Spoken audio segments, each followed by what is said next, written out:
Hola Catalina, ¿cómo estamos? ¿Bien? Hola, profe. ¿Cómo estamos? Bien. ¿Me ven el video o no? Sí, ahí se ve el video. Perfecto, porque yo no me logro ver. Para ver si cómo hago para ver el videito mío.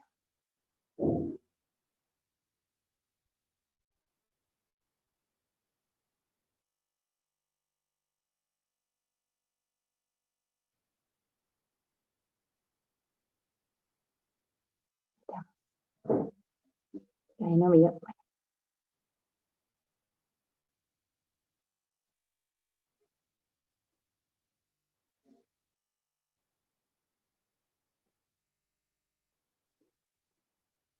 ¿y ahí se ve la clase y no se ve el video o sí se ve el video ahí? No, ahí el video no, porque, profe, creo que parece que tenés la cámara apagada. Ah, bien, perfecto.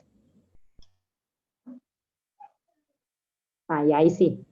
Ahí se ven las dos cosas. Claro, ahí está, perfecto. ¿Y ahí?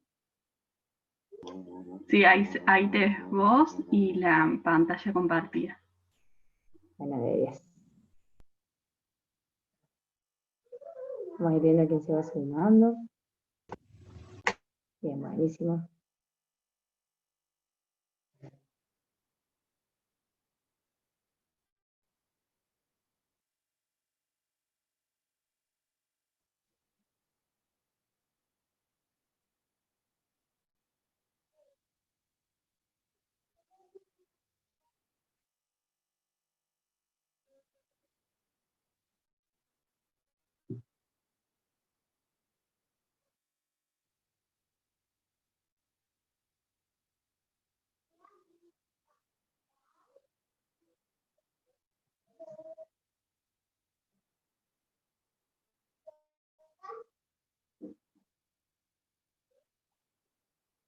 Vos, Catalina, ¿qué estás cursando? ¿Enfermería? ¿Técnica? No me acuerdo si ya te había Prácticas preguntado. cardiológicas. Ah, bien, perfecto. Como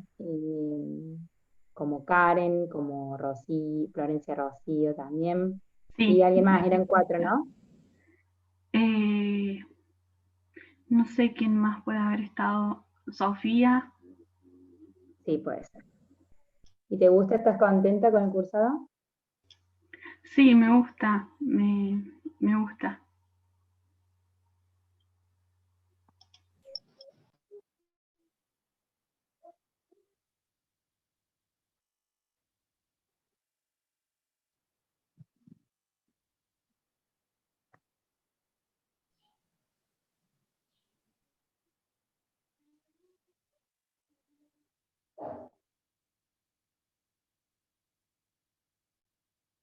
Bueno, esperamos un ratito más, que se vayan conectando algunos más. Damos tiempo hasta las 10 y largamos.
Bueno, somos 10. ¿Les parece que estará por llegar alguien más que esperemos o vamos largando? ¿Qué les parece?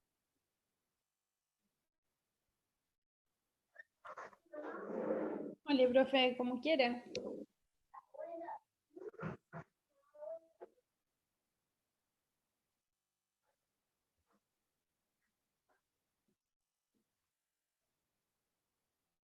Bueno, vamos largando en honor a los que están puntuales, que bueno, eso siempre es importante. ¿Cómo están?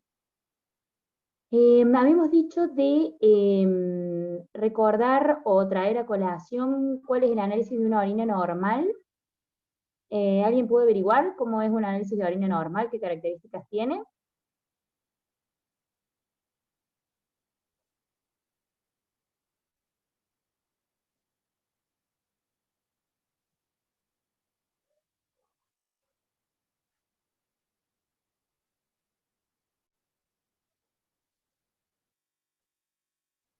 ¿Nadie? ¿O alguien que se haya hecho un análisis de orina y que lo quiera compartir? ¿Cómo es el valor normal?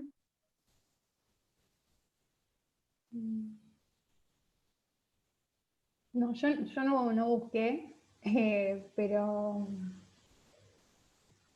bueno, según lo que habías dicho vos, bueno, no tenía que tener proteínas ni sangre, y igual a los valores, ¿a qué se refiere?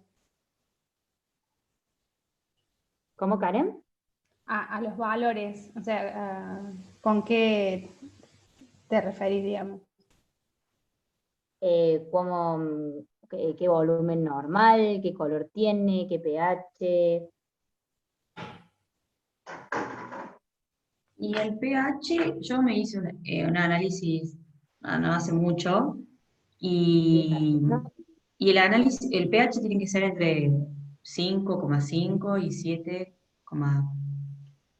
lo normal, Más bien 7,5. neutro.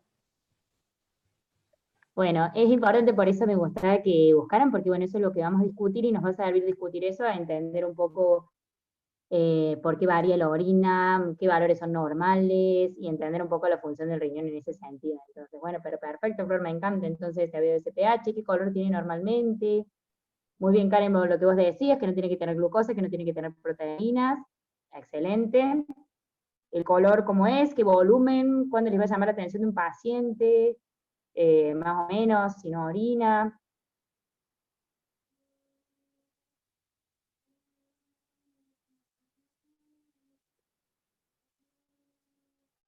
Bueno, nos vamos a quedar con todos estos interrogantes para al final de la clase repasarlos. Pero vamos a ver un análisis de orina normal. A ver si lo puedo compartir.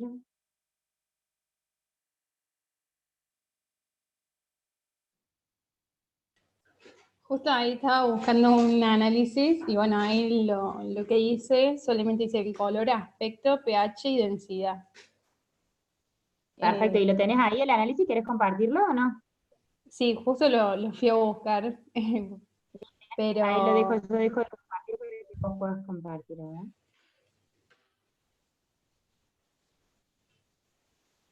en color dice amarillo ámbar, en aspecto decía ligeramente turbio, pH ácido y densidad 1,020. Bueno, muy bien, muy bien. Excelente, ¿ese era un análisis de orina tuyo? Sí. ¿O ¿Podés repetir entonces, leerlo? El color dice amarillo ámbar, el aspecto ligeramente turbio, pH ácido y densidad 1,020. Bueno, excelente, Karen, excelente, muy bien. La orina, digamos, eh, es como un conjunto de desechos del plasma, ¿no es cierto? Ayer vimos la primera parte que era filtración, que se filtraba, ¿se acuerdan cuánto se filtraba por minuto el plasma sanguíneo?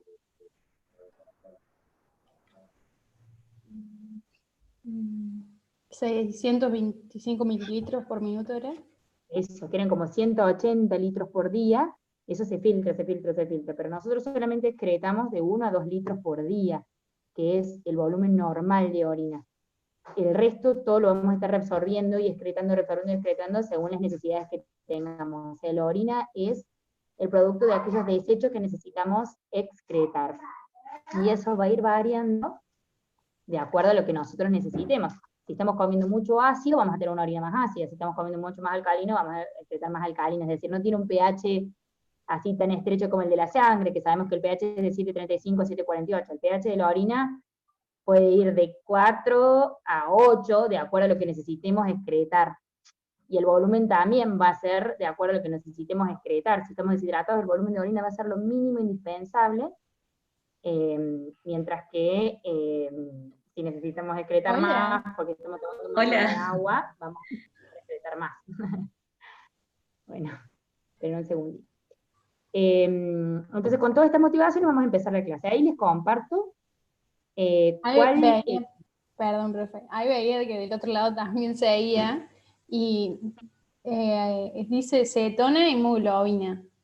Puede ser que sea y las células epiteliales pavimentosas. ¿Cetonas qué te decía? ¿Cetonas qué te decía?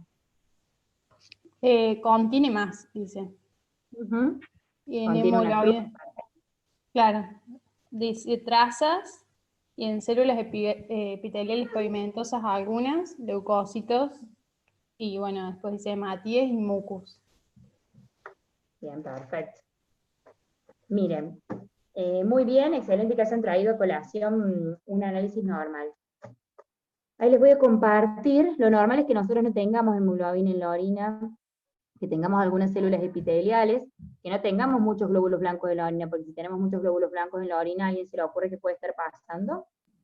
Una infección. Una infección. Infección urinaria. Si tenemos más de 5 leucocitos por campo, eso es piuria, y eso es señal de infección urinaria. Muy bien, cuando tiene ese, el paciente tiene síntomas, uno le pide un urocultivo para mandar un pedacito de orina a cultivar y ver si desarrolla alguna bacteria. Lo normal es que no tengamos glucosa. Los cuerpos cetónicos a veces...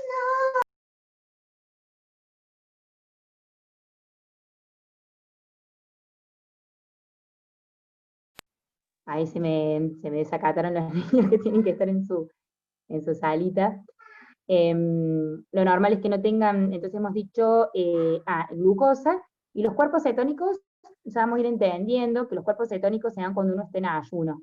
A veces cuando uno esté en ayuno puede tener algunos cuerpos cetónicos en orina, pero hay otra situación que es cuando un paciente diabético está muy descompensado, el metabolismo empieza, como no tiene insulina, empieza a generar muchos cuerpos cetónicos, y entonces cuando hay en esa circunstancia una diabetes descompensada con un cuerpo cetónico en orina, uno dice que está en una cetoacidosis diabética, que es un cuadro mucho más grave. Pero en tu caso, Karen, por ejemplo, que tenías cuerpo cetónico, era porque estabas en ayuno, simplemente eso. Lo normal es que no tuvieras hematíes, ni glóbulos blancos, y bueno, eso. Pero bueno, me encanta porque está bueno estudiar esta materia que es tan linda, la fisiología, pero siempre relacionarlo con uno que uno va viendo en su cuerpo, lo normal, también para ir fijando, porque hay algunas cosas un poco más complejas, pero cuando uno lo relaciona con lo normal, se le van fijando cosas. Entonces, voy a tratar de compartir. ¿Sí? Habíamos visto hace, no sé, hace un par de clases atrás con la profe en la introducción a fisiología, que también era importante la cantidad de líquido que teníamos como ingesta, porque si estamos eliminando 2 litros por día, lo normal sería que nosotros tengamos como ingesta 2 a 3 litros, menos de 3, pero por lo menos 2 litros por día de agua. Sí, si nosotros consumimos menos no vamos a orinar eso, porque ya lo vamos a entender hoy. Un poco de la parte de la clase es entender cómo hacemos para excretar los ácidos, para excretar el líquido, cómo hacen nuestros riñones en todos los túbulos para ver eso. Si nosotros tomamos poca agua, vamos a ver que la osmolaridad plasmática aumenta, entonces disminuye la hormona antidiurética, entonces no orinamos.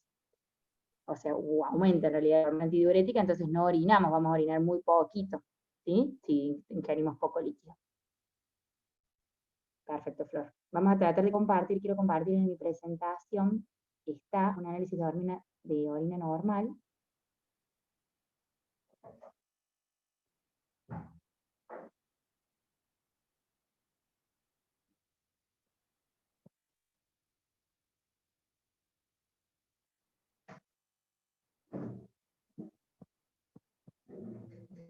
Ahí les quiero poner que está el último de la clase.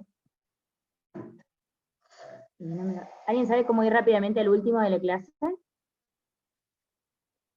Bueno, voy pasando las diapositivas.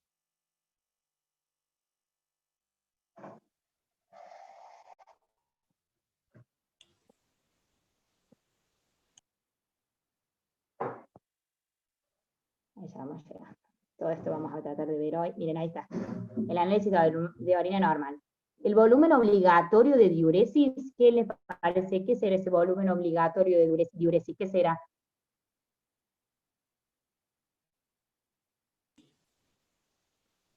La cantidad de orina que tenemos que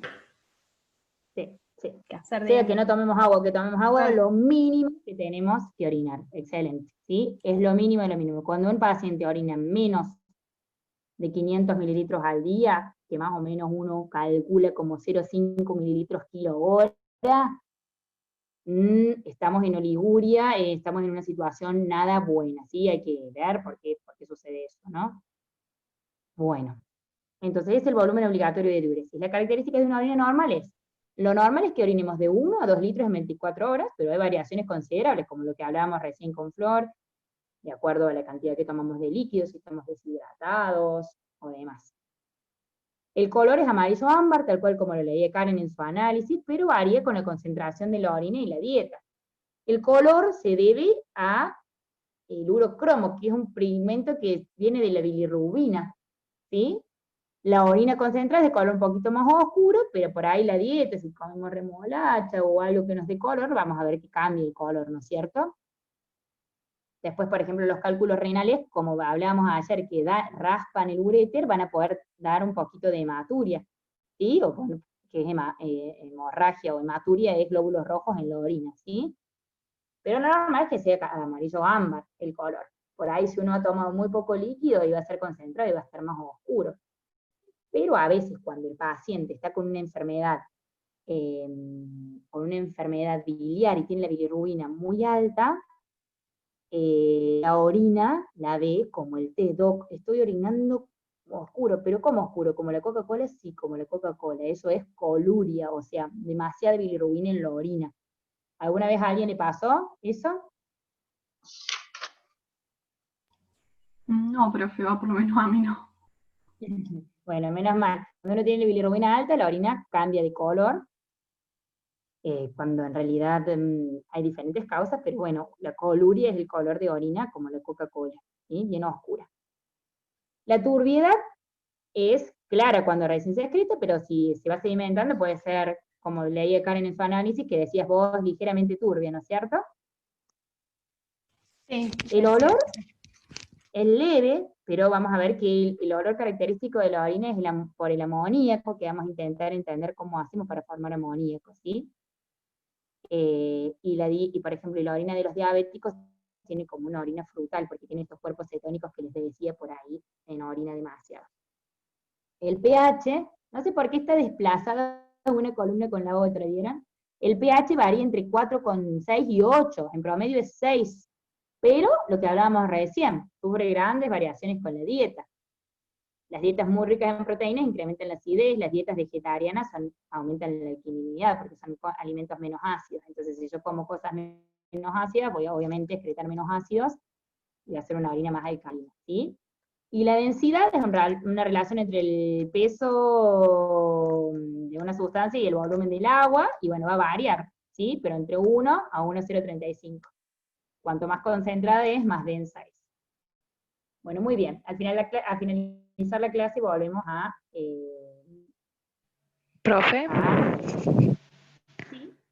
Hola, ¿cómo le va? Buenas tardes. ¿Quién habla? Ahora ahí me fijo. Natali Lucero. ¿Cómo andas, Natalia? Sí, ¿cómo le va? Bien. Estaba aprendiendo la compu y... No, entré 4 y 5 por ahí. Lo que pasa es que estaba haciendo dormir a mi pero digo, ¿qué bebé. carrera estás haciendo? Perdóname. ¿Qué carrera estás Perdón, haciendo? ¿a qué hora había entrado? Le entendí. Enfermería. Bien, buenísimo, Natalia, buenísimo. Que ayer preguntaba quién estaba en enfermería. Y... Perfecto, Natalia, ¿ibas a preguntar algo?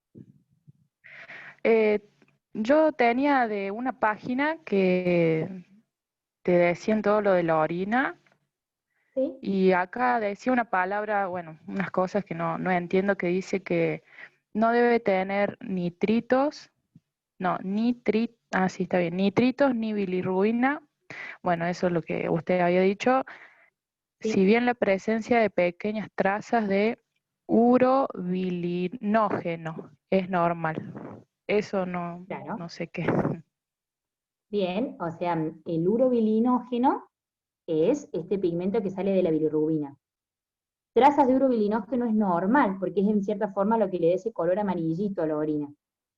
Ahora, si yo tengo franca bilirrubina o ese color bien oscuro, eso es patológico sin dudas.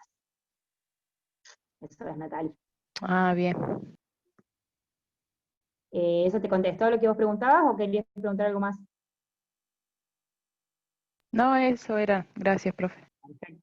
Perfecto. ¿Alguien tiene alguna duda más sobre la orina, las características de la orina normal? En la parte donde decía peso específico, o sea, ¿con qué se refiere a eso? En el cuadrito. El peso específico es como la densidad, es como la relación entre el peso y el volumen, ¿viste? Es como, Bien. en realidad casi nunca se informa el peso específico, Claro. más lo que se informa es la densidad. ¿Sí? Que es Claro. como una forma de ver la osmolaridad. Cuando una orina está muy densa es porque hay muchas osmolaridades, porque hay poco volumen. Generalmente nos habla de cuadros en donde la hormona antidiurética está muy alta, por eso hay una orina muy concentrada. Pero no es que nos tengamos que guiar por un número del peso específico de la orina. ¿No?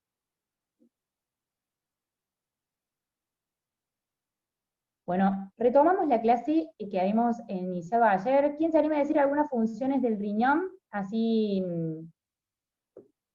hilamos con los que nos toca esta clase. Funciones del riñón, ¿qué decíamos? Y la primera era la regulación del pH sanguíneo, que lo hacía junto con el pulmón. Excelente, Flor, muy bien, muy bien. Y lo hacía de forma definitiva, ¿sí? El pulmón lo hacía por un tiempito, pero eso no se iba a poder mantener mucho tiempo. El riñón era el que finalmente excretaba los ácidos que tuviera que excretar, o generar el bicarbonato que tuviera que regenerar, de acuerdo a qué cuadro era, pero bárbaro, muy bien, muy bien. ¿Qué otra función? Muy bien. También regulaba la tensión arterial. Perfecto. Y regulaba la tensión arterial por dos mecanismos. Uno, ¿se acuerdan que era la generación de la renina, que era esta hormona que generaba la renina, que hacía producir angiotensina 2, y esta angiotensina 2 es un potente vasoconstrictor. El arteriola es eferente, pero también de todas las arteriolas del organismo. Entonces, al vasocontraer las arteriolas, la presión sanguínea, ¿qué hace? Aumentaba. Muy bien, porque acuérdense que la presión es el gasto cardíaco por la resistencia periférica, es decir, si aumento la resistencia periférica porque estoy vasocontrayendo, la aumento, muy bien. Y además, regula la presión sanguínea porque es el gran controlador de la volemia. El riñón va a excretar el líquido, va a retener el líquido, y bueno, por supuesto, entonces va a poder ser un regulador excelente de la presión arterial. Muy bien, excelente. Han dicho funciones espectaculares, las más importantes. ¿Qué más? La producción del calcitriol, que era de la vitamina D. Bien, ¿qué quiere el calcitriol? El que producía la vitamina D, o algo así. O sea, la vitamina D. La Ah, vitamina D es el es la calcitriol. vitamina D. Son como Bien, sinónimos. Sí, la vitamina bien. D. Perfecto. Que la vitamina D necesitaba dos activaciones, y el 25 hidroxi, que lo activa la piel, y el otro el 1,25 dihidroxicólicalciferol, que ese es el calcitriol.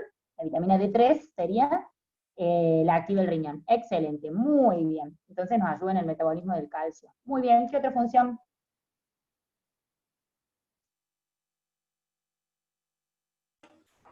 De, eliminar los desechos que no servían, digamos, para el cuerpo, los desechos metabólicos. Excelente, muy bien. Que esto era un poco lo que hablábamos de la orina, ¿no es cierto? De formar la orina, la orina nos posibilita excretar eso que no necesitamos. Bárbaro. ¿Alguna función más? con la anemia? ¿Tenía algo que ver? Lo de el aumento que tenía que tener la producción de eritropoyetina. Muy bien, o sea, el riñón produce la eritropoyetina, ¿no? Que la Exacto, eritropoyetina es esta hormona que estimula la médula para producir glóbulos rojos. Muy exacto. bien, excelente. Y que eso dependía sobre todo de la presión parcial de oxígeno. Cuando la presión parcial de oxígeno estaba muy bajita, el riñón producía eritropoyetina y entonces esto hacía aumentar la producción de glóbulos rojos, que lo veíamos en el paciente que vive en la quiaca, que tiene mucho más glóbulos rojos que nosotros, porque tiene una eritropoyetina más alta, porque tiene una presión parcial de oxígeno más baja. Muy bien, o que lo veíamos en el tabaquista severo, ¿se acuerdan? Muy bien, muy bien. Creemos que hemos dicho todas, y a ver si nos falta alguna función que hemos dicho. A ver, aquí está, regulación de la composición iónica, esto vamos a ver ahora, qué pasa con el sodio, el potasio, el cloro, el pH, que lo dijo muy bien Flor, el volumen, la tensión, mantiene la osmolaridad sanguínea, que es esta cantidad de solutos en la sangre, principalmente dados por el sodio, pero también la glucosa, la urea, que nos mantiene, la osmolaridad en la sangre tiene que ser una constante. Si uno está muy hiposmótico, las células del cerebro se edematizan, o si está hiperosmolar, se deshidratan, entonces es una constante que tengo que mantener en mi sangre, y el riñón es uno o sea, el principal encargado de regular la osmolaridad sanguínea. Muy bien. La tensión arterial, como dijo Karen, el calcitrol y la eritropoyetina, como dijeron, excretar los desagües y regular el nivel de glucosa en sangre, que no lo habíamos dicho, digamos, no es el principal órgano que se va a encargar de regular la glucosa en sangre. El principal órgano vamos a ver que va a ser el páncreas, a través de la secreción de insulina. Pero nos va a ayudar como el hígado a generar esta gluconeogénesis. ¿Y alguien se acuerda lo que era la gluconeogénesis? Es que cuando se forma la glucosa, Muy bien, a partir la de qué. lisis se rompía de glucógeno. No, eso era glucógenolisis, ¿sí? Sí, O sea, la glucógenolisis es generar glucosa a partir de glucógeno, ¿no? Pero la sí. gluconeogénesis es generar glucosa a partir de aminoácidos. Aminoácidos. Como de otro lado, muy bien. Muy ¿Eso bien. es un proceso anabólico, o sea, de formar de aminoácidos algo más complejo? Ay, mira qué pregunta O- que me has hecho. Yo diría, Porque yo ayer creo lo que vimos sí. en un parcial y se me quedó grabado eso y justo cuando lo nombramos me quedé pensando si era lo mismo o no. Y sí, porque los aminoácidos, pero vos sabés que la glucosa y los aminoácidos son como más o menos la misma nivel de molecular, ¿viste? Los aminoácidos y la glucosa son moléculas, Ah, claro. digamos, no es anabólico, no es que anabólico sería a partir de glucosa formar glucógeno, ¿viste? De algo más Ah, simple a algo más bien, complejo. Esto es claro. como, no sería ni anabólico ni catabólico, es como generar algo nuevo, digamos, pero en vez de la misma rama de los hidratos de carbono, es recurrir a la parte de las proteínas para generar glucosa, es como recurrir, ¿viste? A otro ingrediente para generar glucosa. Claro. Pero está buena la duda. ¿Cómo era la pregunta del parcial? No, en realidad era, nos daban los dos procesos, tanto catabólico como anabólico, y desde dónde partir cada uno. Uno de desintegrar hasta formar monómeros, por ejemplo, y el otro al revés. Ya. Sí, lo único que tanto la glucosa como los aminoácidos son monómeros, ¿viste? Claro. A ver, no sé qué decirte, si es más bien anabólico o catabólico. A ver, rápidamente lo busco y ya nos sacamos esa duda, pero porque tanto los aminoácidos como la glucosa son, como te digo, monómeros, ¿viste? No es que de la glucosa forman glucógeno, que monómeros de glucosa forman glucógeno, ¿viste? Ya te averiguo rápidamente, 2 segundos. Buscamos acá. Claro, igual o sea, la glucosa no sería como un conjunto de de varios aminoácidos. Sí, en ese sentido podría llegar a ser gluconeogénesis.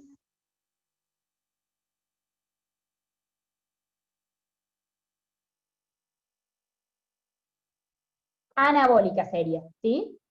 Porque sería generar glucosa a partir de precursores no glucídicos, y varios precursores no glucídicos la formarían, así que sí sería anabólica, Ah, claro, está bien.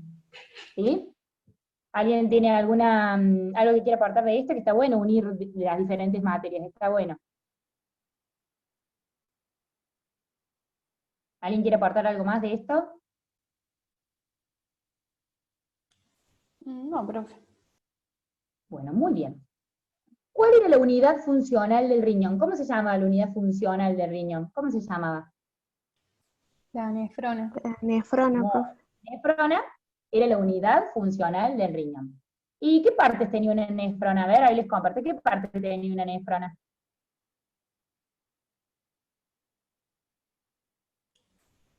Está, bueno, el glomérulo, la cápsula de Bowman, y después los túbulos y la asa de Henle. Muy bien. Ahí entonces tenemos los glomérulos, que era esta parte. ¿Cuál es la función de los glomérulos? La filtración. La filtración, muy bien. Muy bien. Excelente. ¿Cómo podríamos definir qué es la filtración?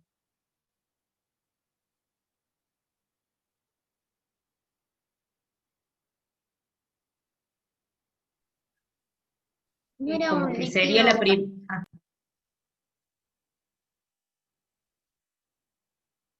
¿Eh?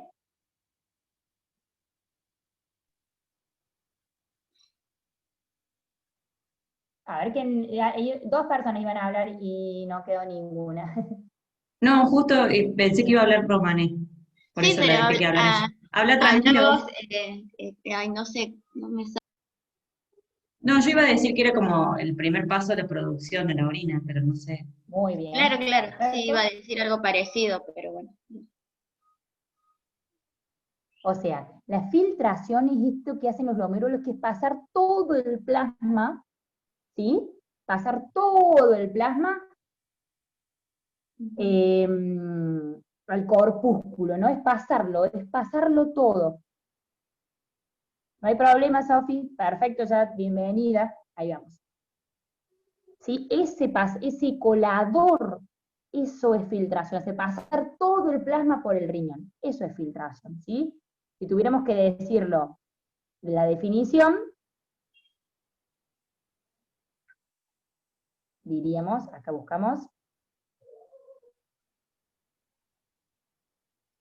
a ver si lo hemos puesto en una. El líquido que ingresa en el espacio capsular, el filtrado. Ponemos acá.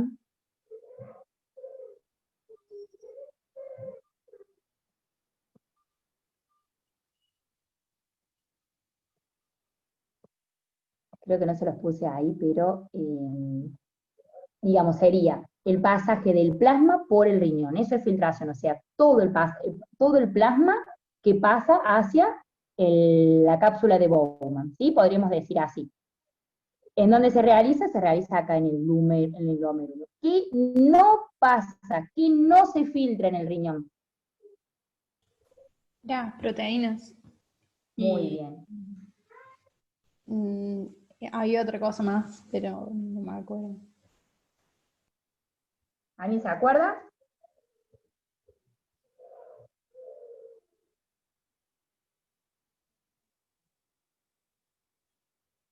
Las proteínas, ¿alguien se acuerda por qué no pasaban? Era porque tenían carga negativa y la cápsula, no, los podocitos tenían carga negativa también, entonces. Excelente, muy bien, muy bien. Muy bien, entonces, la Y filtración glomerular es todo el plasma que pasa a la cápsula de Bowman.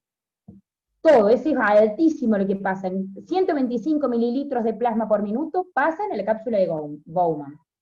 No pasan las proteínas, ¿y qué otra cosa? No pasan las proteínas porque tienen carga negativa, y los podocitos, que es como la parte más visceral de la cápsula de Bowman, tienen carga negativa, así que se los repele. ¿Y qué otra cosa no pasa? Y los glóbulos rojos eran. Muy bien, los glóbulos rojos no pasan por tamaño, ¿sí? Porque, excelente, ¿qué características tenía esta membrana de filtración de los glomérulos? ¿Qué características tenían?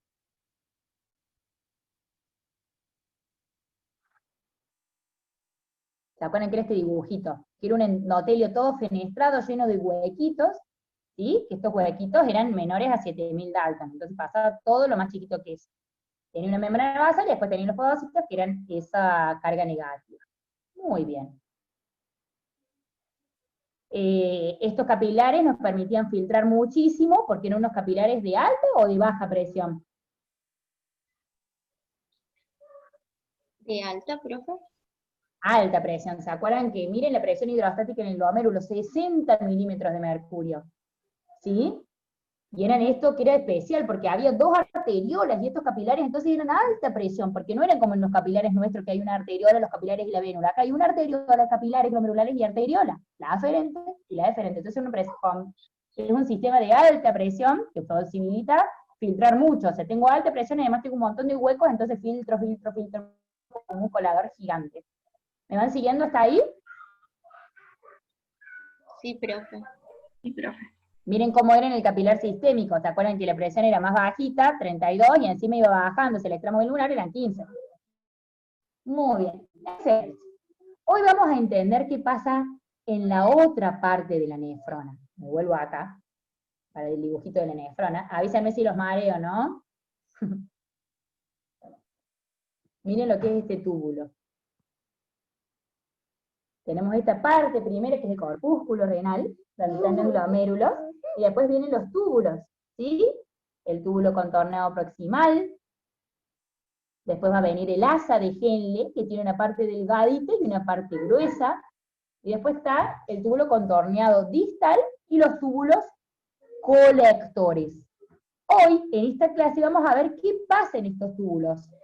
Miren acá cómo están estas nefronas. ¿Se acuerdan que teníamos dos tipos de nefronas? Las medulares y las corticales. Las más abundantes eran las corticales, que tenían el glomérulo. Ven ahí, tienen acá el túbulo contorneado proximal, el asa de Henle, la delgada, la gruesa, el contorneado distal y los túbulos colectores. Hoy vamos a intentar entender qué pasa en todos esos túbulos. O sea, una vez que se filtró todo, ¿cómo hacemos para que de eso que se ha filtrado, que son 180 litros por día, solamente excretemos de 1 a 2 litros por día? Entonces, vamos a intentar, acá me gusta ver esto, ¿ves? Que vean bien el túbulo proximal. ¿Lo ven ahí? ¿Lo ven? Sí. El asa de Henle, que tiene esta asa delgada, y después esta asa gruesa, el túbulo contorneado distal, ¿lo ven ahí? Y acá está el colector, donde finalmente después los colectores se van a ir formando el conducto papilar, las papilas, los cálices menores, mayores, la pelvis y los uréteres. ¿Se dan cuenta? ¿Cómo llegamos a formar la orina? Se filtró todo. Ayer vimos cómo se filtró todo acá. La arteriola aferente, la arteriola eferente, ¿sí? La arteriola aferente acá, la arteriola eferente. Muy bien. El túbulo contorneado proximal. Bien. Bueno. Me van parando, ¿eh? Nosotros vamos a ver que en los túbulos principalmente, ¿se acuerdan que habíamos visto que en el corpúsculo renal lo que se hacía es la filtración? Pero que en el riñón sucedían dos cosas más. La reabsorción y la secreción. Esto sucede en los túbulos. La reabsorción y la secreción. ¿Alguien se anima a explicar qué era la reabsorción? ¿O intenta pensar qué es la reabsorción?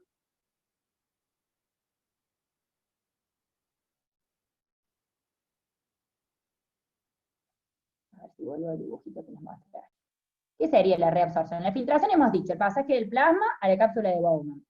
Pasa todo menos las proteínas y los glóbulos rojos. ¿Y la reabsorción? ¿Qué sería la reabsorción? Y reabsorbe es cuando se reabsorbe de lo que pasó por los túbulos, el agua y lo que era útil para el cuerpo. Los solutos que eran Excelente. útiles. Excelente, muy bien. Entonces, en esta clase nos vamos a tratar de entender qué pasa en los túbulos, cómo se reabsorbe el sodio, la glucosa,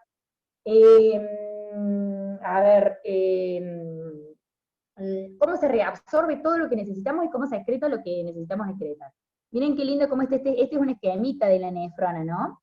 Aquí está el corpúsculo, donde se sucede esto, que es la filtración, que hemos entendido, y hoy nos vamos a ocupar de lo que pasa en los túbulos renales, que es la reabsorción. ¿Qué es la reabsorción? Es el pasaje desde los túbulos de agua y de sustancias hacia los capilares peritubulares, que de ahí después se acuerdan que los capilares peritubulares, ¿a dónde iba la sangre? De los capilares peritubulares. a las sustancias, profe, o sea, que se habían filtrado. Claro, o sea, de los capilares peritubulares íbamos, a ver si recordamos anatomía, íbamos a las vénulas, y de ahí va la vena renal, miren. Si yo les mareo con el pasaje de diapositivas, me dicen, ¿no? Pero ¿se acuerdan que ayer yo les decía? La arteria renal se divide en las arterias segmentarias, las arterias interlobulares, las arterias arciformes, las arterias radiadas, la arteriola aferente, los capilares glomerulares, la arteriola deferente, los capilares peritubulares, y de ahí vienen vénulas, venas, vena, hasta que llega la vena renal. ¿Se dan cuenta? Entonces, la reabsorción, ¿qué es? Es el pasaje desde los túbulos hacia los capilares peritubulares. Y estos capilares peritubulares me van a llevar las cosas hacia la vena, que después va a ir a la parte derecha del corazón, ¿no es cierto? ¿Me van siguiendo hasta ahí? Sí. Entonces, ¿qué es la reabsorción? Es el pasaje de agua y de sustancias desde el túbulo hacia los capilares peritubulares, que después van a ir a la sangre, ¿no es cierto? Y secreción es lo contrario. Es el pasaje de sustancias desde los capilares peritubulares hacia el túbulo renal, ¿sí? Muchas veces de la sangre yo voy a dar ácidos, sustancias que van a pasar desde la sangre hacia los túbulos para que finalmente se excreten con la orina. Entonces yo necesito que queden bien claros esos tres conceptos, que es la filtración glomerular, que es lo que sucede en los glomérulos, que es lo que vimos ayer, y que es la reabsorción y la secreción, que es lo que vamos a ver hoy. ¿Están claros esos tres conceptos? ¿Sí o no? Sí, profe. Sí, profe. ¿Sí? Si quieren lo volvemos a decir. ¿Me escuchan bien o hay mucho lío? No, se escucha bien, profe.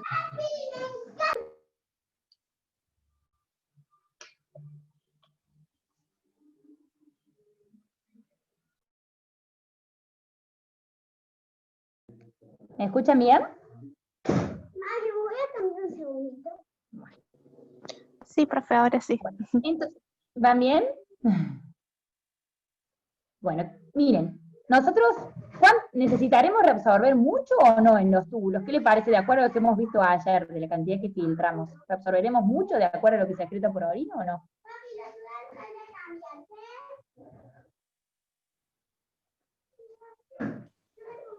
No, era muy poquito. La excreción era 1 mililitro. Claro, miren, entonces, yo filtro muchísimo, pero también voy a reabsorber muchísimo, porque excreto poquito. Yo estoy diciendo que filtramos 180 litros por día de plasma, y excreto 1 a 2 nomás por orina, es decir, reabsorbo un montón. Reabsorbo, es decir, paso de los túbulos a la sangre un montón. Avísenme si se han perdido y necesitamos reforzar lo que es reabsorción y secreción, porque es importante entenderlo eso.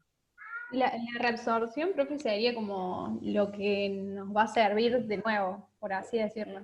Exacto, Karen, muy bien. El glomérulo filtró todo y le deja a los túbulos, miren, esto es todo, ustedes agarren lo que necesiten y demás. Van a reabsorberse un montón de cosas, agua, solutos, un montón, y se va a excretar poquito, de acuerdo a las necesidades que tenga el organismo en ese momento, ¿se dan cuenta? Muy buena, Karen, esa comparación. Muy buena. Bueno, seguimos adelante entonces. Me van parando de acuerdo a lo que necesiten, ¿eh? Les vuelvo a repetir, porque como no les veo las caras, en la clase presencial uno le va viendo las caras si están perdidos o no, pero ahora solo depende de lo que ustedes me vayan diciendo, ¿sí? Miren ahí cómo está este esquemito, dice filtración, entonces los glomérulos le dejaron todos ahí en la cápsula de Bowman, todo. Vamos a reabsorber para la sangre mucho, y vamos a excretar lo que necesitemos, que sea tóxico para el organismo. Miren para darse una idea, miren. De agua yo filtro por día, esto es un cuadrito del tórtoro, no sé si alguien ya lo había visto. Mami, ¿me pongo protector?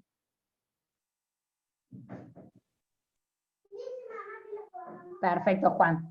Miren, nosotros filtramos más o menos 180 litros por día, hemos dicho, que son estos 125 mililitros de plasma minuto, ¿no?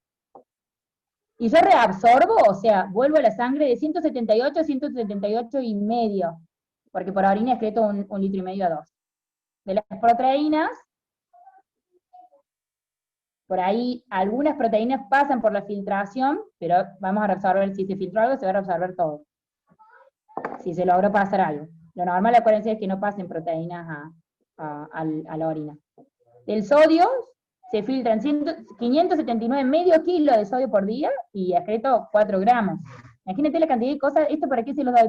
Para que vean la magnitud de lo que se reabsorbe. Del cloro tengo 640 gramos y excreto 6 gramos. De bicarbonato filtro 275 gramos y simplemente excreto 0,03 gramos. Y esto va a ir variando de acuerdo a las necesidades, ¿no? De glucosa se filtran 162 gramos, pero no excreto nada, porque lo normal es que por orina no tenga nada de glucosa, ¿sí? De urea filtro 54 gramos, y lo normal es que excrete 30 gramos, que es lo que le da el olor ese.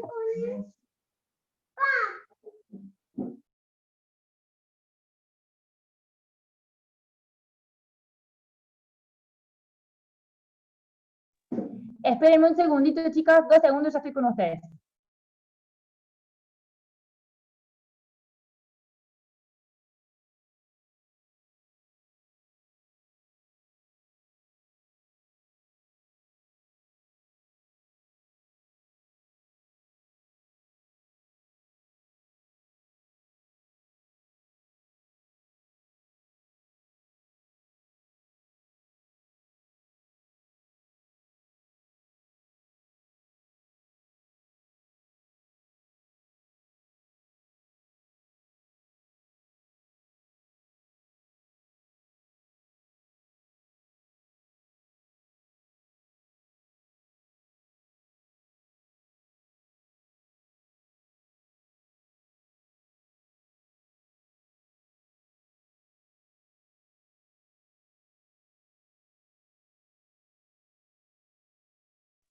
Bueno, aquí estoy de vuelta.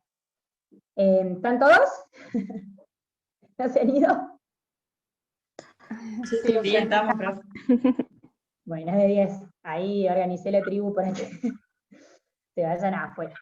Y bueno, de potasio filtramos 29, casi 30 gramos, y lo normal es que le metemos por orina 2 gramos, dependiendo de la necesidad. Si estoy comiendo kilos de potasio, voy a tener que excretar más potasio, ¿no? El ácido úrico filtramos 8,5 gramos y reabsorbemos muchísimo, excretamos poco. Y de la creatinina se filtran 1,6 gramos y no reabsorbemos nada, la creatinina se excreta por orina. Bueno, ¿alguien tiene alguna duda de esto?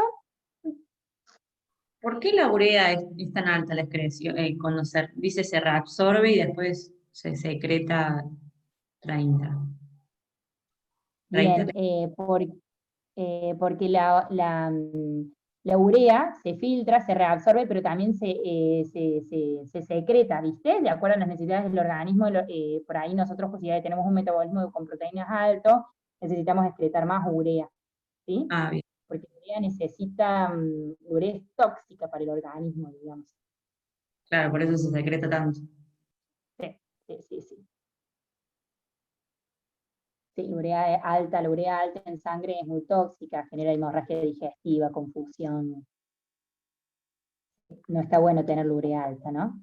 Al igual que la creatinina alta, son índices que nos hablan de que ese riñón no está funcionando bien. Bueno, seguimos. Vamos entendiendo entonces lo que es filtración, reabsorción y secreción. Bueno, para reabsorber, nosotros vamos a necesitar transporte. Ese transporte va a poder ser activo o pasivo. Si hablamos del agua, hay un 90% del agua que se reabsorbe de forma obligatoria, que se llama. ¿Por qué? Porque por ósmosis sigue al sodio, el cloro, la glucosa que se reabsorbe, la sigue, entonces eso es digamos, si se reabsorbe sodio, cloro, glucosa, el agua lo sigue y listo. El 90% del agua se reabsorbe así, de forma obligada. Pero hay un 10% del agua que se regula y es facultativo, o sea, que depende de las necesidades que tenga mi organismo, que es regulada por la ADH. ¿Qué es la ADH? ¿Alguien sabe? ¿No es la aldosterona? No, no es. No. La hormona diurética, antidiurética. Muy bien, la hormona antidiurética o vasopresina.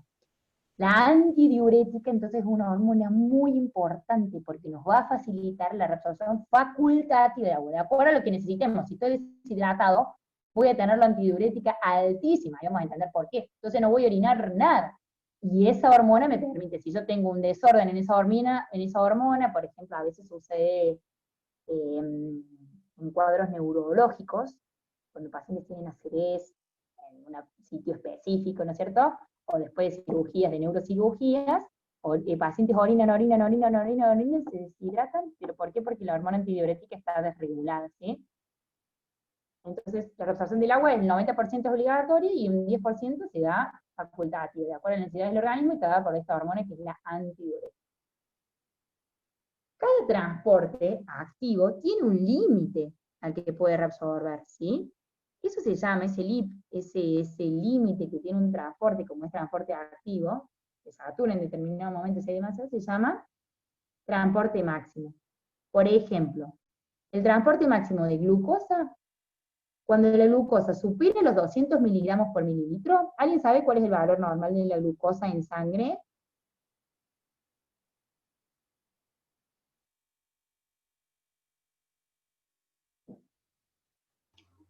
Yo no, profe. ¿Alguien se acuerda? ¿Puede ser menos de 100, profe, o no? Puede ser de 70 a 110. Muy bien, de 70 a 110 es el valor normal de la glucemia, o sea, de la glucosa en sangre. Excelente.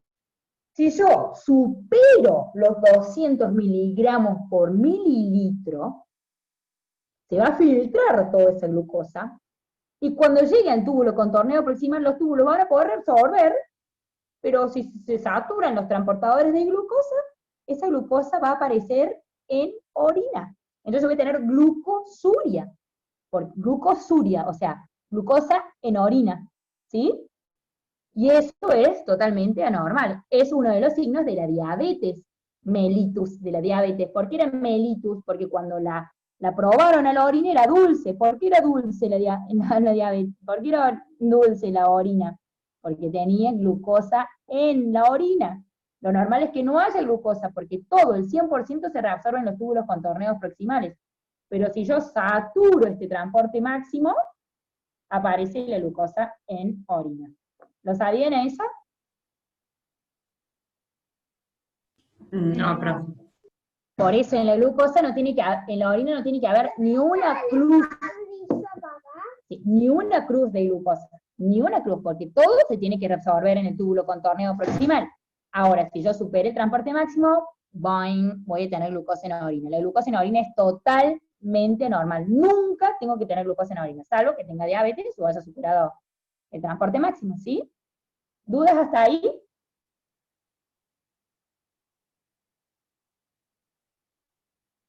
¿Alguien tiene diabetes de los asistentes?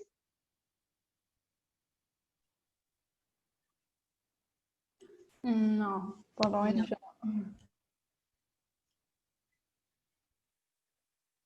Perfecto. Y vieron que, bien, perfecto. A ver, Sofi, o alguien, perdón, que no leía bien ese chat. Bien, perfecto. Bien. Ah, tu abuelo, muy bien. ¿Y alguien sabe cuál es uno de los síntomas de la diabetes? ¿Alguien sabe cuáles son los síntomas de diabetes?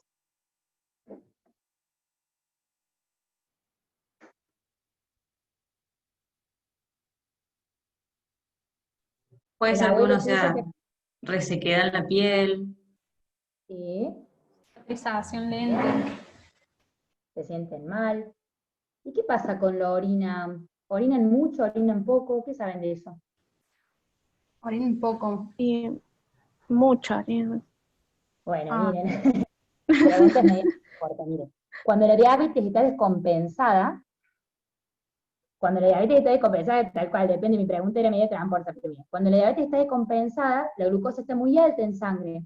Entonces, los túbulos no pueden reabsorber la cantidad de glucosa. Entonces hay glucosuria, glucosa en orina, glucosa en orina. Y siempre que hay glucosa, el azúcar la sigue la glucosa, es como el sodio, el agua la sigue la glucosa. Entonces, como hay tanta glucosa en orina, el agua orina, porque están deshidratándose, porque esa cantidad de agua está siguiendo la glucosa que está yendo por ahí. Entonces, tienen poliuria, que se llama, que es mucha orina. Sí, doctora, me levantaba a la noche, orinaba y además tenía una sed. Claro, como estaban orinando tanto, estaban muertos, entonces tienen poliuria y polidipsia. Cuando un paciente diabético está descompensado, lo que tiene es poliuria y polidipsia, o sea, mucha diuresis y mucha sed. Pero, a lo largo del tiempo, la diabetes, con los años que pasan, la diabetes va dañando los riñones y finalmente los pacientes terminan en diálisis, o sea, sin orinar, por eso la pregunta era tramposa.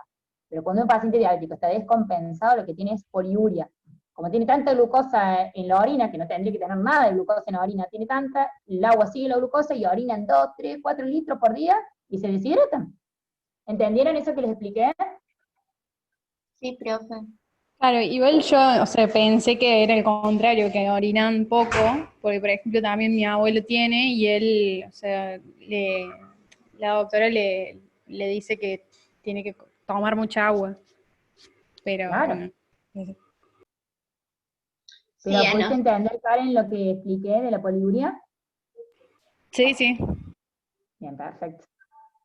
Romane. No, iba a decir ¿qué que... querías decir? Hola, profe. Vale, Romane, ¿cómo andas? No, le quería contar que cuando tuvimos las prácticas el año pasado, acá en el Tránsito Cáceres, nos tocó un paciente diabético. Y bueno, y el paciente, bueno, cuando nosotros íbamos a tomarle los signos vitales, nos pedía que le llevemos agua y a la vez tenía muchas ganas de orinar, pero como creo que la profe nos dijo que también los pacientes diabéticos a la vez también pierden peso, o sea, sin razón. Muy bien, Romane, excelente, porque como se están deshidratando, como están perdiendo tanto líquido, porque ese paciente, si vos le preguntabas, ¿pero cuánto orinabas? Ay, doctora, me pasaba toda la noche orinando, o sea, algo totalmente anormal. Entonces, Claro. se deshidratan y pierden peso. En ese caso, la pérdida de peso en una descompensación aguda es un signo de gravedad. Después el paciente diabético, el tipo 2, por ahí el aumento de peso en un paciente que va en aumento de peso también es mal signo porque aumenta la insulina resistencia, una serie de cosas. Pero en la descompensación aguda, cuando están con poliuria, o sea, mucha orina, polidipsia, mucha sed, y dice, ¿ha perdido peso hoy? Sí, doctor, en las últimas semanas he perdido peso. Es un signo de gravedad. ¿Por qué? Porque nos está hablando de deshidratación, de kilos de líquido que está perdiendo. Pero muy buen aporte, Romané, excelente. Muy bien. Bueno, ¿seguimos?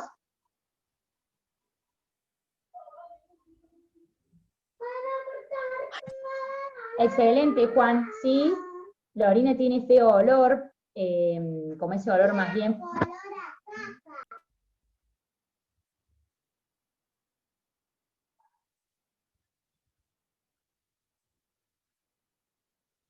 Es una orina que tiene muchos cuerpos cetónicos, una orina fea, con olor feo. Eso es muy bien. Y sí, también sienten un aliento. Sí, es muy común que tengan infecciones. Sí, es muy común que tengan infecciones, eso se va dando con el tiempo, se va afectando el sistema inmunológico. Los pacientes diabéticos son pacientes inmunodeprimidos, ¿no? Porque no va a funcionar bien su sistema inmunitario. Muy bien. Bueno, seguimos nosotros entonces con la Rapsource. Miren, ahí yo les he puesto de cada túbulo cómo son las celulitas. En el túbulo contorneo proximal, miren, están llenas de microvellosidades, tienen unas mitocondrias, están llenas de mitocondrias. ¿Qué le parece ese túbulo? ¿Lo reabsorberá mucho o poco? ¿Cómo las ven esas células activas o no? Va a absorber mucho, profe, ¿o no? Son células que son unas esponjas, las del túbulo contorneo proximal, miren, están llenas de mitocondrias porque trabajan, más ven que en el túbulo contorneo proximal se reabsorbe un montón. El 65% del agua, el 100% de la glucosa, el 100% del sodio. Son células muy trabajadoras las del túbulo contorneo proximal, ¿sí? Después el asa delgada del Henle, miren cómo están el asa delgada del Henle. ¿Qué le parecen? ¿Esas células serán trabajadoras, no? ¿Qué le parece?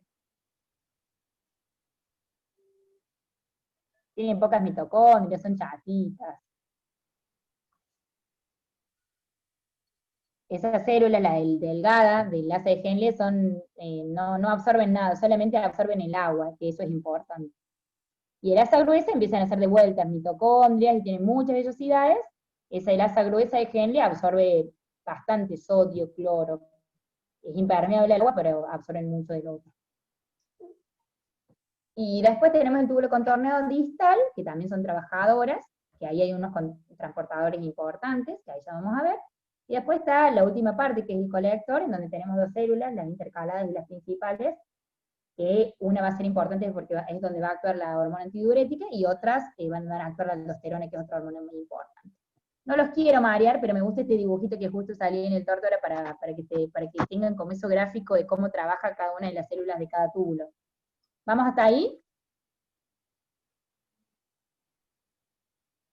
Miren, vamos al túbulo contorneado proximal.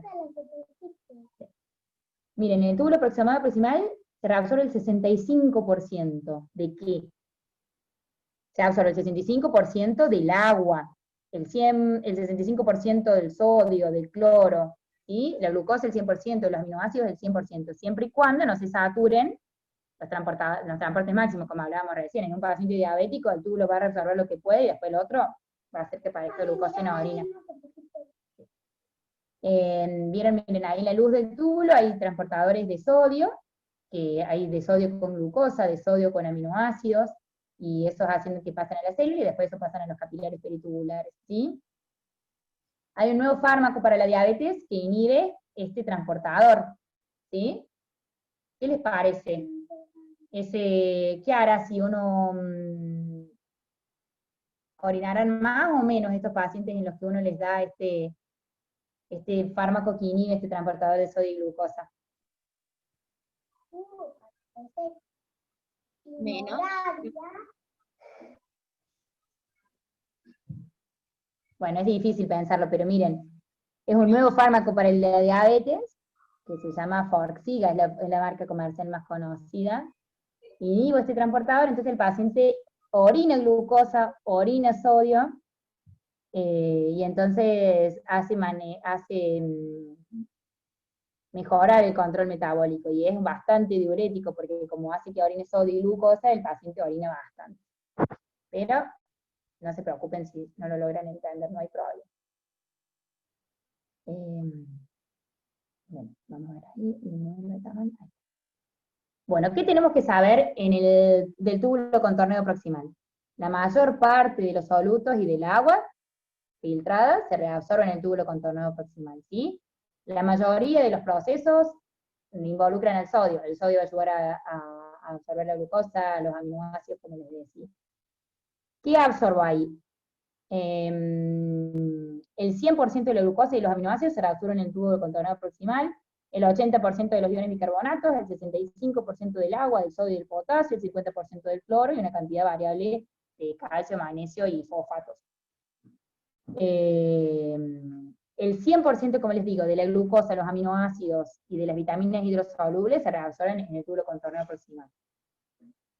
Entonces, ¿qué necesito que sepan del túbulo contorneado proximal?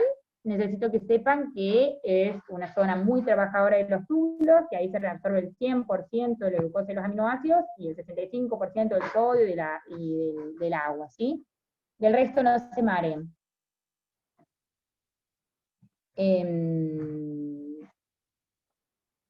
En el túbulo contorneado proximal también me posibilita la reabsorción de bicarbonato, que me va a servir para la regulación del pH, tal como le dijimos al principio, ¿se acuerdan? Por un lado, también usando el sodio, ellos reabsorben el bicarbonato, pero también con el amoníaco y la urea que han sido filtrados, este amoníaco se une con el ácido, que es el amonio, se transforma en el ion amonio justamente, y esto me ayuda a excretar ácidos, ¿sí? Entonces, a ver si tengo el dibujito. A ver que traje el dibujito. No. Pero del túbulo contornado proximal, entonces acuérdense que se reabsorbe la principal cantidad de cosas, se reabsorbe en el túbulo proximal, y además me reabsorbe bicarbonato, y también me ayuda a excretar ácidos, ¿sí? Porque los combino con el amoníaco y se forma este amonio que es una forma de excretar los ácidos. ¿Se me han mareado hasta ahí o no? No, profe.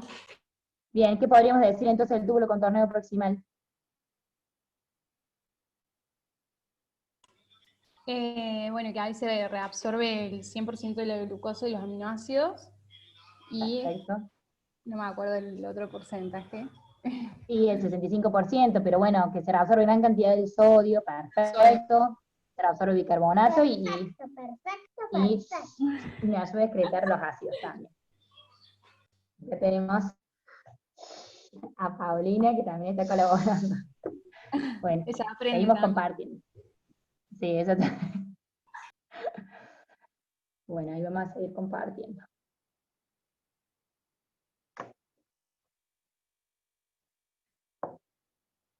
Ahí va a quedar. Vamos a la otra parte, que es el asa de Henle. A ver si tienes el dibujito.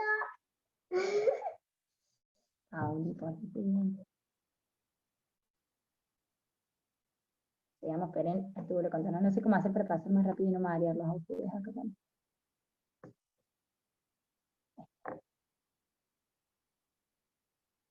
Bueno, después vamos al asa de Henle. ¿Se acuerdan? El asa de Henle era esta partecita, ¿no? A ver, ¿vieron? A ver, ahí está. A ver, ahí está. Hemos visto glomérulo, túbulo contornado proximal, y ahora viene esta asa de Henle, que tiene una parte delgada y una parte gruesa. Estamos viendo los túbulos.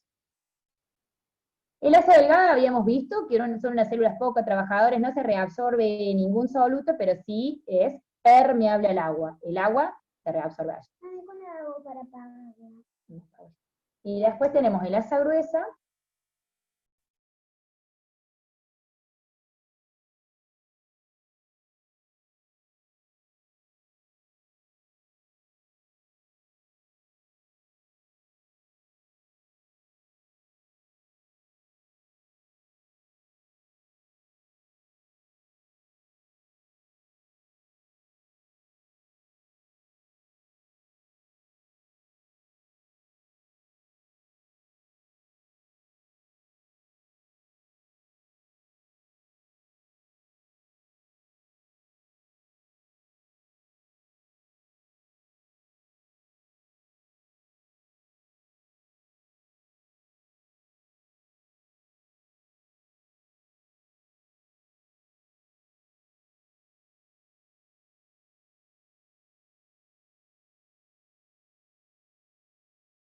Bueno, ¿ahí me escuchan?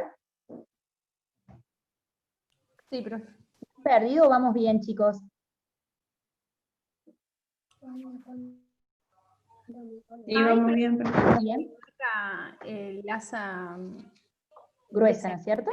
Claro, En el asa gruesa, esta parte es impermeable al agua, pero reabsorben una parte muy importante del sodio, del cloro, del potasio, del calcio, del bicarbonato. Y acá actúa un diurético muy importante que nosotros usamos, es la furosemida. Digamos, la furosemida es un diurético que nosotros damos cuando necesitamos a un paciente que está con mucho edema, deshidratarlo, o sea, a que haga perder líquido, entonces hacemos la furosemida, damos la furosemida que inhibe estos transportadores. Entonces, puede ser que a los hay pacientes... una parte delgada, en donde no se reabsorben solutos, pero sí se reabsorbe agua, y después tenemos una parte gruesa, en donde se reabsorben un 25% del sodio, del cloro, y donde va a actuar un diurético que nosotros usamos en la práctica clínica, que es la furosemida. Esta parte es impermeable al agua, ¿sí? A pacientes con hipertensión también se puede ser que le den furosemida en algunos casos. Miren, está muy buena esa pregunta. ¿Quién la pregunta? Flor. Flor. Flor, mira, en realidad, vamos a ver, iniciar ahí el video. ¿Ahí me ven? Sí. Sí, bueno, perfecto, porque yo no me logro ver cuando estoy compartiendo la clase y comparto el video. Bueno, si nosotros pensamos, el diurético es un fármaco importante en el manejo de la hipertensión, porque nos va a hacer perder volumen, y que nosotros sabemos que el volumen es parte del gasto cardíaco, y el gasto cardíaco es parte de la fórmula de presión arterial, ¿no es cierto? Pero, o sea, cuando nosotros damos medicación crónica para la hipertensión, el diurético que damos es una diurético que es la tiazida, la hidroclorotiazida, la clortalidona.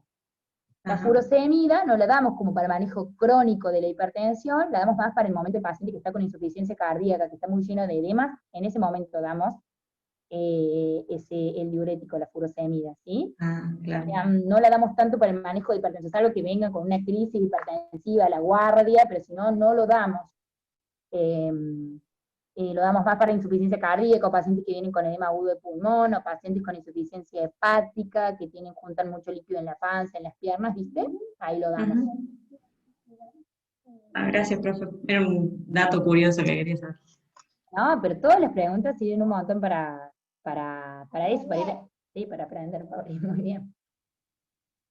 Bueno, esta asa de Henle, que tiene esta parte impermeable, primero permeable al agua y después impermeable al agua, nos hace hacer un juego de reabsorción de sodio y cloro que va a hacer que la médula del riñón se ponga bien hipertónica para que después el túbulo colector,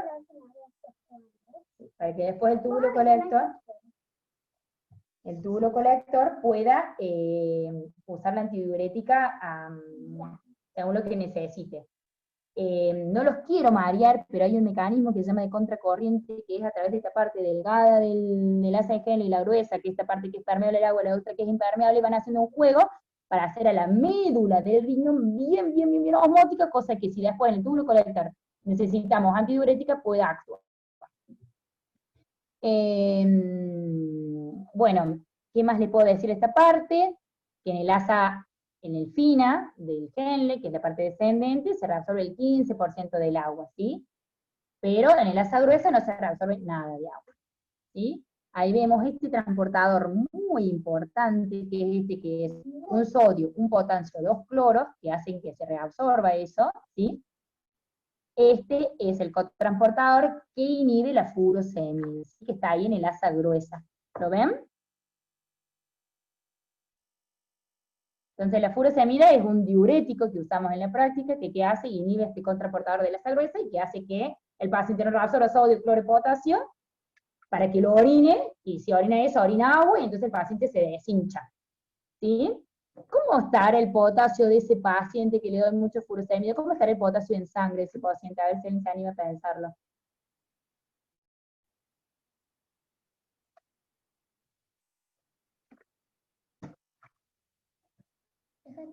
Si yo a un paciente le doy furosemida porque está hinchado como un globo, porque tiene insuficiencia cardíaca y necesito que saque ese líquido, le doy furosemida, orina un montón, 4 litros por día, pero ¿qué va a pasar con el potasio en la sangre de él? ¿Va a disminuir? Muy bien, estos pacientes pueden tener hipocalemia o hipopotasemia. ¿Por qué? Porque están excretando, se está haciendo un montón de potasio, no lo está pudiendo reabsorber. Muy bien. ¿Entienden eso? Karen, ¿lo dijiste vos? Sí. Romane, ¿vos entendés por qué alguien que le damos furosemida tiene el potasio bajo en sangre o puede tenerlo bajo en sangre? No lo entendí muy bien, profe. Bien. ¿Quieren que lo explique yo o alguien que lo entiende se lo puede explicar usando el dibujito? Así no les canso con mi voz.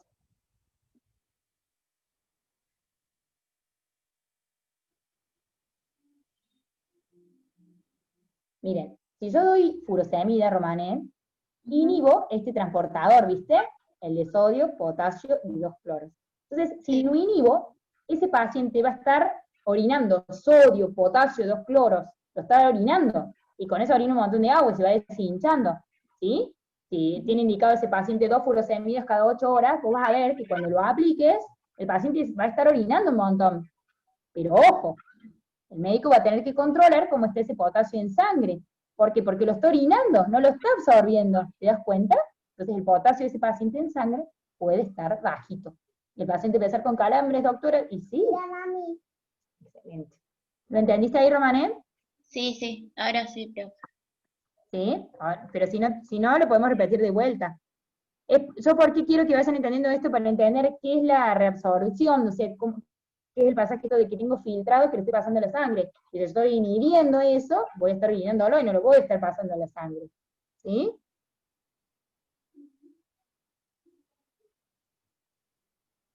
Juan, ¿va siguiendo, Juan?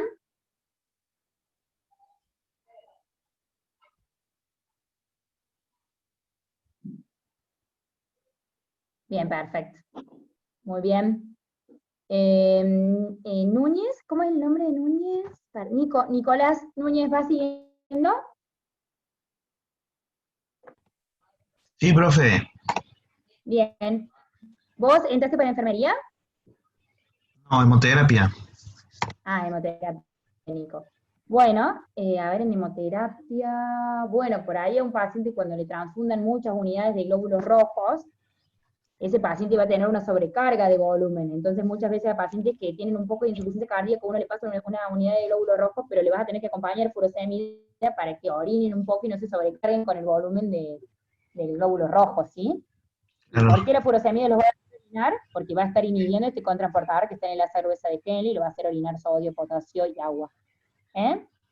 Así te acuerdas y lo asocias. Bueno, profe.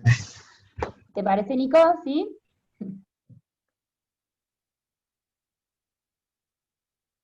Bueno, entonces, ¿quién se anima a resumir qué pasa en el asa de Henle? ¿Qué pasa con el filtrado en el asa de Henle?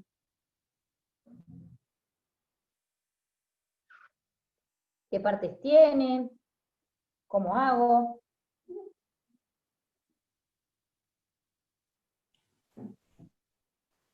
Bueno, o sea, el asa de Henle tiene dos partes, una parte delgada y una más gruesa.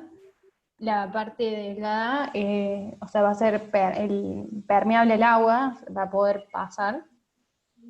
En cambio, la parte gruesa es impermeable y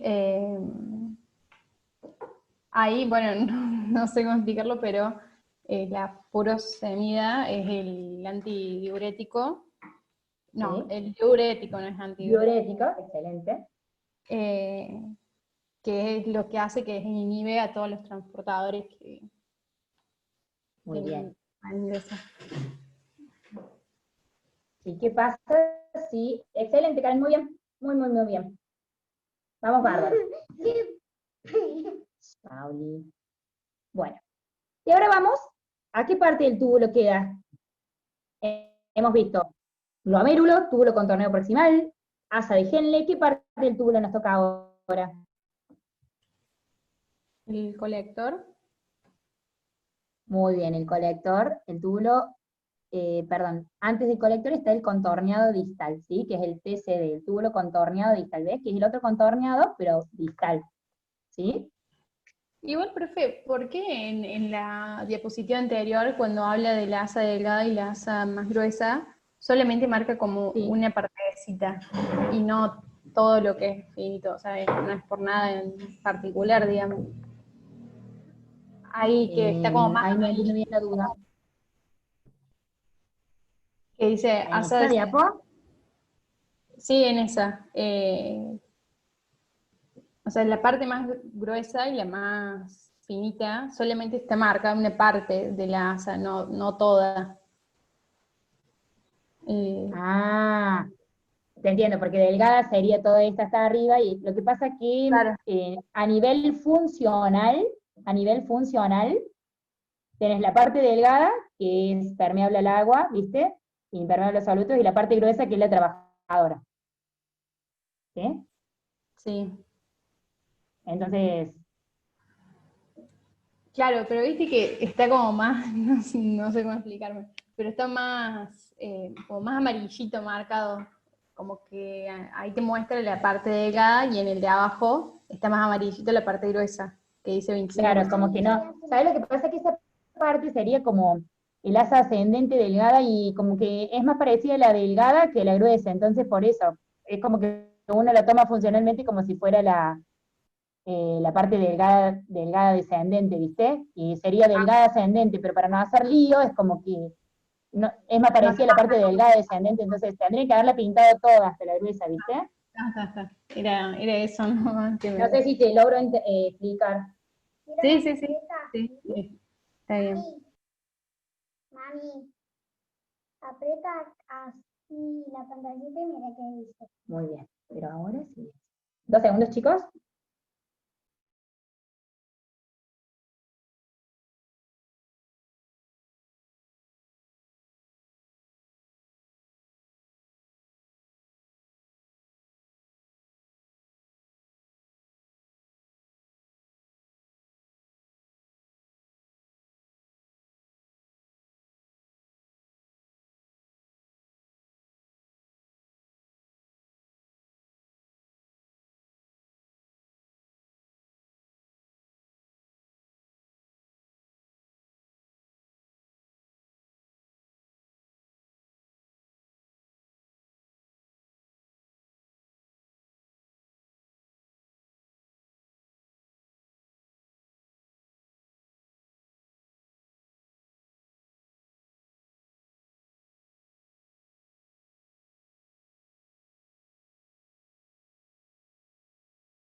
Bueno, chicos, ahí estoy.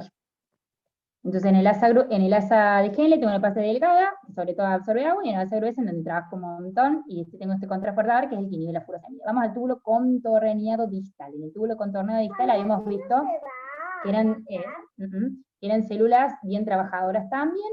Ahí voy a tener una parte.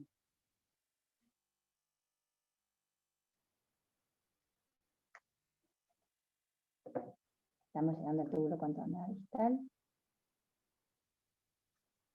Miren.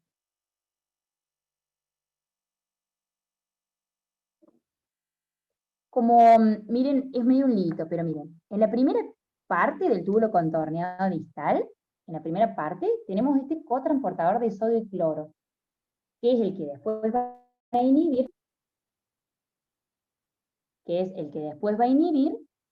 el diurético que es la tiacida, ¿sí? Este que decimos la hidroclorotiacida de clortalidona inhibe este cotransportador de sodio y cloro. Y después, en la última parte, pero ya que es el túbulo colector, ahí vamos a tener 2 células, las principales y las intercaladas. Las intercaladas es donde va a actuar la hormona antidiurética, y las células principales es donde va a actuar sobre todo la hormona aldosterona. Pero no quiero marearlos. Entonces, en el túbulo contorneado distal, en la primera parte, el líquido filtrado va fluyendo y ahí se reabsorbe el sodio y el cloro. Este sodio y cloro con este cotransportador que después va a inhibir el diurético tiácido. Acá también la hormona, la PTH, reabsorbe el calcio, y por supuesto, cuando se reabsorbe el sodio, el calcio y el cloro, se reabsorbe el agua.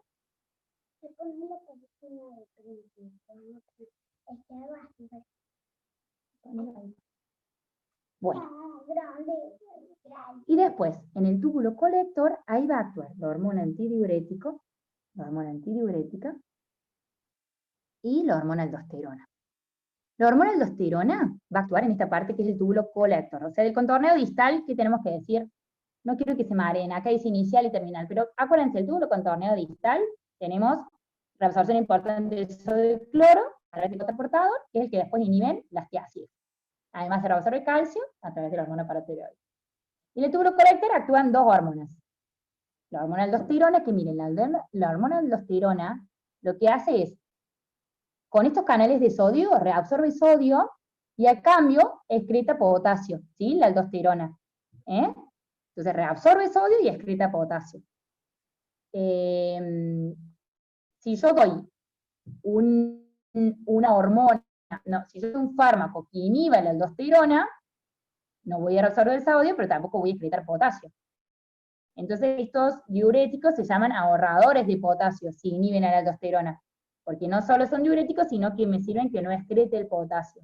¿Sí? ¿Se acuerdan que nosotros decíamos recién con la furosemida que perdían sodio, pero también perdían potasio? En cambio, si doy un inhibidor de la aldosterona, como la espironolactona, estos son ahorradores de potasio, porque me inhiben la reabsorción de sodio, pero también me inhiben la excreción de potasio.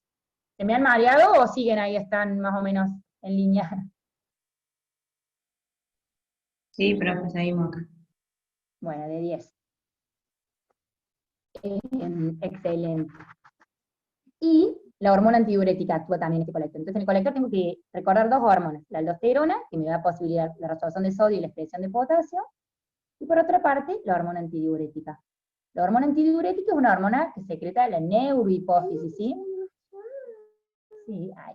La hormona antidiurética la secreta la neurohipófisis. ¿Y qué más hace la antidiurética? Actúa a nivel colector. ¿Y saben qué hace la hormona antidiurética?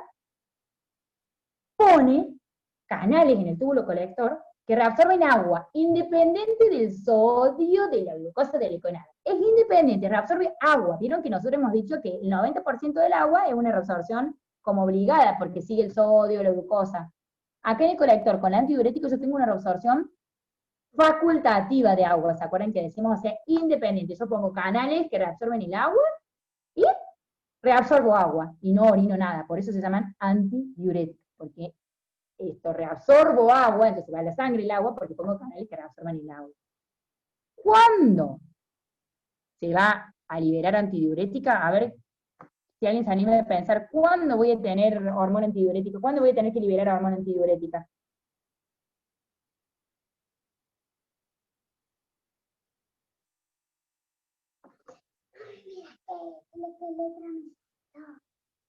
¿En qué situaciones le parece a ustedes que voy a tener que liberar mucha antidiurética?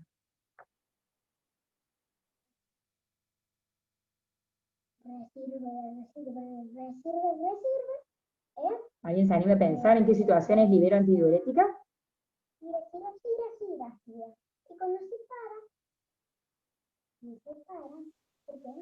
Yo le iba a decir tipo lo criollo, pero no. O sea, cuando se orina mucho, digamos, pero no. Bien, está bueno pensarlo, pero miren, ¿saben cuándo se libera antidiurética? Cuando yo tengo un déficit de agua.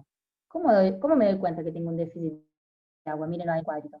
Cuando aumenta la osmolaridad extracelular, cuando principalmente estoy deshidratado, ¿sí? Si yo perdí mucho líquido porque estoy con una diarrea, y yo aumento la osmolaridad extracelular. Y eso se detecta en unos osmoreceptores que están ahí en el hipotálamo, y eso le avisan a la neurohipófisis libera la antidiurética va al túbulo colector, pone estas acuaporinas que permiten absorber el agua, y yo con eso voy absorbiendo el agua, y excreto menos agua, y entonces orino menos. Entonces en situaciones donde aumente la osmolaridad, la extracelular, ahí se va a liberar la ADH. No depende de la tensión, sino depende de la osmolaridad, cuando sobre todo el organismo esté deshidratado. ¿Sí?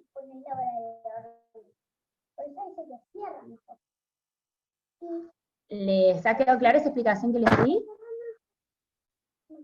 ¿Se acuerdan que hablábamos ayer, me parece, que cuando alguien está deshidratado orina muy poquito, ¿no es cierto? Cuando un bebé está deshidratado no moja los pañales, ¿por qué? Porque al deshidratarse aumenta... Al aumentar la osmolaridad plasmática se liberó ADH, y la ADH fue al túbulo colector, puso acuaporinas, y se absorbe el agua y no la orino. ¿Entienden? Sí, pero... ¿Pueden entenderlo, chicos, o les parece que lo repita? Bueno, Juan, perfecto.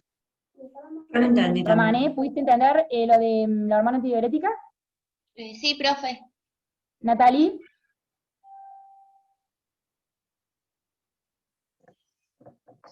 ¿Natalie? No nos está escuchando, Nata. Pero bueno, uno le puede decir, por ejemplo, Doc, este paciente no orinó nada en el turno. ¿Sí? Si no orinó nada en el turno, significa que ese paciente está con una hormona antidiurética andando. Y puede ser que esté deshidratando, quizás era un paciente que estaba con diarrea y no se había dado cuenta, o que le estaban dando, o que no le estaban dando suficiente líquido por los sueros. ¿Sí? Si yo no orino es porque tengo antidiurética que me está frenando la diuresis. ¿Ha quedado claro eso? ¿Y eso en dónde actúa el antidiurético? En el túbulo colector. ¿Seguimos?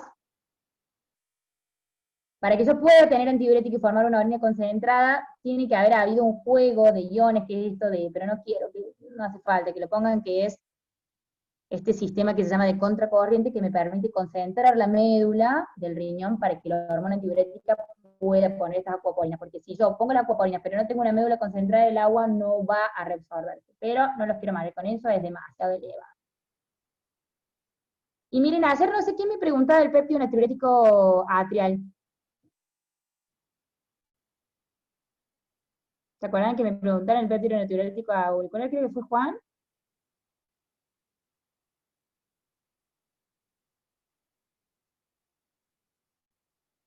Bueno, aquí está.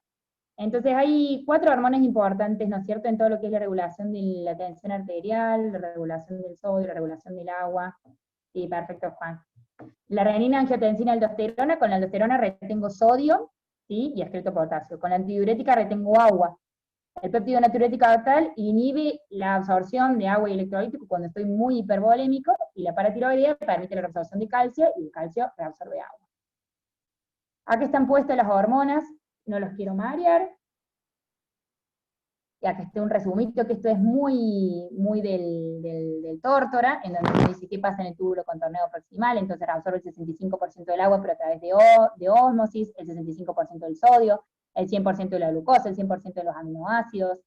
En el asa de Henle, en esta pasta delgada, voy a absorber el agua. En el asa gruesa no voy a absorber agua, pero voy a absorber el sodio, el potasio y el cloro. En el contorneado distal, voy a absorber agua, voy a absorber sodio y cloro a través de este transportador que nivel ácidas, y en el colector voy a absorber agua a través de la antidiurética, y absorber sodio y excretar potasio a través de la aldosterona.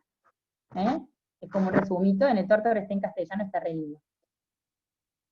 Y bueno, para estudiar la función de del riñón, puedo pedir una orina en donde voy a ver si hay sustancias anormales, si hay glucosa, cómo está el pH, cómo está el volumen. Y otra cosa es pedir la creatinina y la urea, ¿sí? La creatinina es una sustancia que habíamos visto que sobre todo es filtrada, pero no es excretada, ¿sí? En la orina yo no tendría que excretar nada de creatinina. Entonces lo que yo tengo en sangre de creatinina me habla de la función del riñón, entonces a través de la creatinina yo puedo saber la función del riñón, y la otra es la urea y creatinina. Creo que ahí estamos. ¿Qué necesito saber del riñón? Yo necesito que ustedes sepan, bien, qué funciones tiene el riñón, y a grandes rasgos, cómo se filtra y cómo se reabsorben y secretan. Si alguien puede aprender más detalles, buenísimo, pero no quiero que se mareen porque esta es una materia muy larga, y buenísimo, uno da mucho detalle en la clase, pero necesitamos que sepamos lo principal. Los escucho para las dudas o preguntas que me quieran hacer. Al dibujito de las células que están en la cabeza. No, profe. De mi parte no. Déjenme ver. En el embarazo, Juan, sí, o sea, en el embarazo funciona igual. Lo que pasa es que nosotros en el embarazo, sí, esto funciona igual. En el embarazo tenemos aumentado el volumen, porque tenemos mucho más líquido amniótico, entonces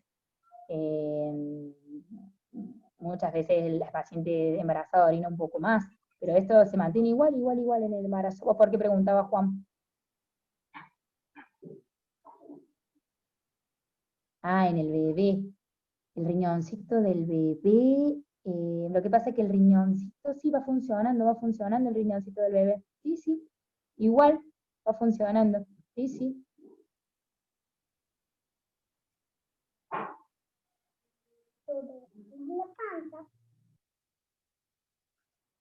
Bueno, repasen bien, yo les voy a dejar cargada para este fin de semana la guía de estudio.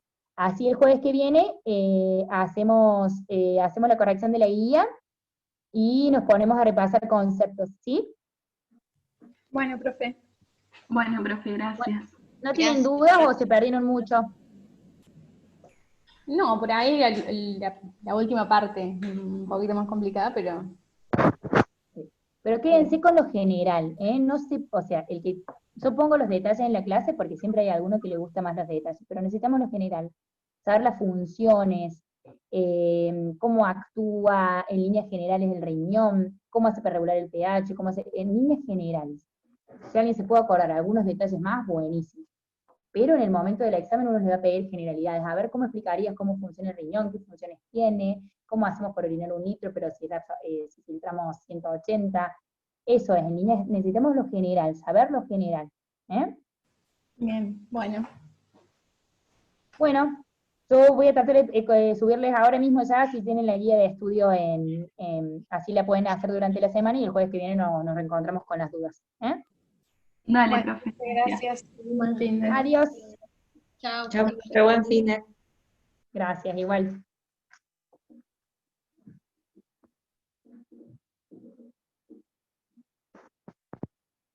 Miren, a mí esta es la quería mostrar, que quería ver.